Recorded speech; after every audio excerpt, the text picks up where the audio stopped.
दोस्तों चाइना ने क्या फिर से भारत को बॉर्डर के ऊपर धोखा दिया है और क्यों भारत को जल्दी से जल्दी fifth generation fighter jet purchase करना चाहिए।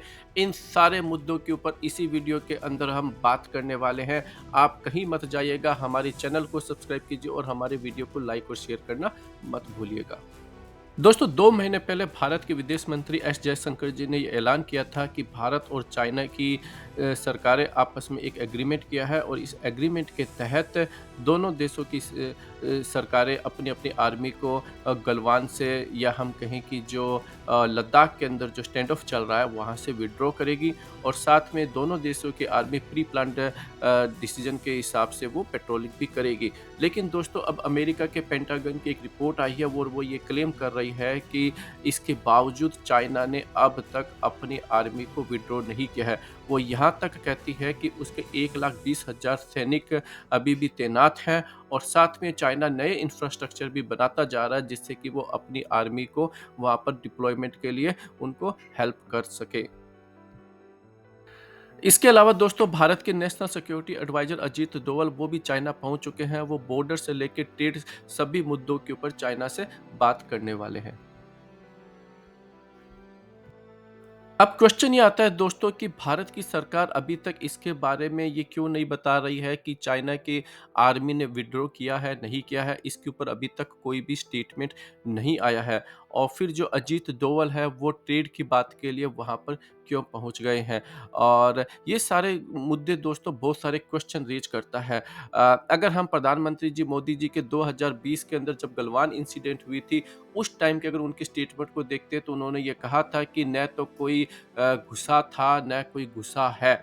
और साढ़े 4 साल के बाद में दोस्तों एस जयशंकर का ये कहना है कि हम चाइना के साथ में एक एग्रीमेंट पे हैं जिसके तहत चाइना जो है अपनी आर्मी को विड्रॉ करेगा। तो ये जो है अपने आप गवर्नमेंट के जो ऑनेस्टी है उस पर क्वेश्चन रेज करता है कि अगर आपके बॉर्डर में कोई घुसा ही नहीं था तो फिर आप चाइना के ऊपर किस चीज़ की बात कर रहे थे और आपने किस टाइप का एग्रीमेंट किया है। यहाँ पर ये देखने वाली बात होगी दोस्तों कि जिस तरीके से हम पाकिस्तान के साथ में कोई भी इंसिडेंट होने पर उसके ऊपर ट्रेड सैंक्शंस लगा देते हैं और उनके ऊपर मिलिट्री एक्शन लेने की बात करते हैं। बट इस केस में चाइना बेसिकली उन लैंड्स के उन पॉइंट को भी कैप्चर कर रखा है जिसने पहले कभी उसके ऊपर क्लेम नहीं किया था। और हम 4.5 साल में चाइना के खिलाफ कोई मिलिट्री एक्शंस नहीं लेते हैं। यहाँ तक कि हमारे प्रधानमंत्री इसको एक्नॉलेज तक भी नहीं करते हैं कि चाइना हमारी बॉर्डर के अंदर घुसा हुआ है। और यहाँ पर दोस्तों एक बात और देखने को मिलेगी कि पिछले 4.5 साल के अंदर चाइना के साथ में हमारा ट्रेड कम होने की बजाय बल्कि 5 टाइम्स जो है वो लगातार बढ़ता जा रहा है। और ये जो है अपने आप में एक बहुत ही सरप्राइजिंग है क्योंकि जिस तरीके से हर बार चाइना के माल को बायकॉट करने की बात करते हैं और हम जो है चाइना के साथ में हमारा इंपोर्ट एक्चुअली बढ़ता जा रहा है और हमारा एक्सपोर्ट जो है टेक्निकली उतना ग्रो नहीं हो पाया है। और ये भी कहा जा रहा है दोस्तों कि भारत को ग्रो करने के लिए चाइनीज़ माल की आवश्यकता है और बहुत सारे भारत के जो इंडस्ट्रियलिस्ट है वो चाइना के साथ में एक अच्छे रिलेशंस की बात कर रहे हैं। तो यहाँ पर हमें जो अप्रोच है पाकिस्तान और चाइना के अगेंस्ट में वो बिल्कुल ही अलग देखने को मिले और वो भी तब जब चाइना एक्चुअली भारत की लैंड को कैप्चर करा हुआ है। इसके अलावा दोस्तों भारत की पार्लियामेंट्री की डिफेंस की स्टैंडिंग कमेटी ने भारत की सरकार को ये सुझाव दिया है कि भारत को जल्दी से जल्दी फिफ्थ जनरेशन फाइटर जेट को अक्वायर करना चाहिए क्योंकि भारत की जो एयरफोर्स की जो स्ट्रेंथ है वो हिस्टोरिकली लो 1964 के पास पहुंच चुकी है। और आप सभी जानते हैं दोस्तों कि इस सरकार ने 36 राफाल के अलावा किसी भी 4.5 जनरेशन फाइटर जेट का ऑर्डर नहीं दिया है। और इसके अलावा जो 83 तेजस MK-1A है दोस्तों उसका ऑर्डर दिया गया है और वो भी जो है काफ़ी डिले हो गए हैं। और आप सभी जानते हैं कि तेजस MK-1A एक बहुत ही छोटा एयरक्राफ्ट है और इसकी जो ऑपरेशनल रेंज है वो बहुत छोटी है। और जिस तरीके से एयरफोर्स लगातार अपने 126 एमएमआरसीए या एमआरएफए फाइटर जेट की डिमांड करती आई है, लेकिन सरकार जो है पिछले साढ़े 10 साल के अंदर इसको अभी भी फुलफिल नहीं कर पाई है। और इन सारी चीज़ और जिस तरीके से आप सभी जानते हैं कि पाकिस्तान भी हमसे पहले 5th जनरेशन फाइटर जेट 2028-29 तक एक्वायर करने वाला है। चाइना 250 के आसपास 5th जनरेशन J-20 को बनाकर इंडियन बॉर्डर के ऊपर डिप्लॉय कर चुका है।